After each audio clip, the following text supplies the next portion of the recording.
Nke a bụ abụ ọma isi nke 89 malite n'amaokwu nke 1 ruo na nke 52.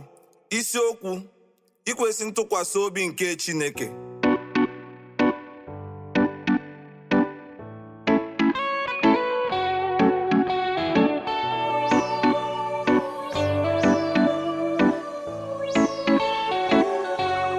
Onye aka m ga-eguzosi ike n'ebe ọ nọ, ọzọ ogwe aka m ga-agba ya ume. Onye ire agaghị abịakwasị ya na mberede, ọzọ nwa nke ajọ omume agaghị eweda ya n'ala. Ga-etipịakwa ndị na-akpagbu ya n'iru ya, tikwa ndị na-akpọ ya si ihe. Ma ikwesị ntụkwasị obi m na ebere m ga-adị n'arụ ya. Ọ bụkwa n'aha m ka mpi ya ga-adị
ekwuwo jụkwa ajụ.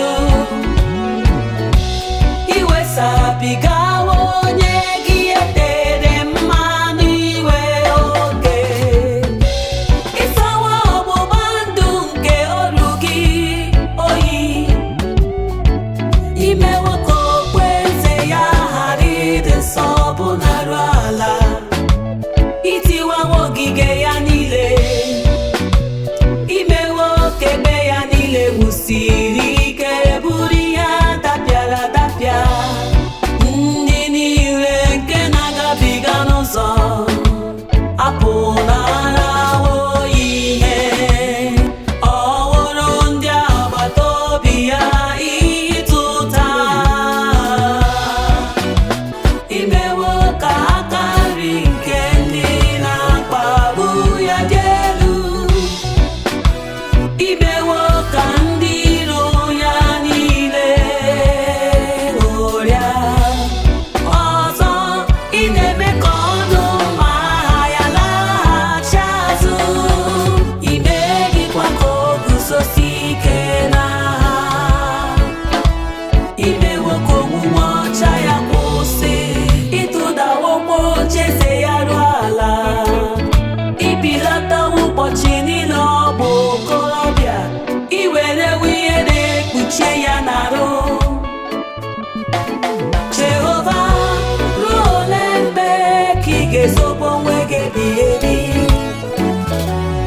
Ruo ole mgbe ka ọnụma gị ga na-ere dịka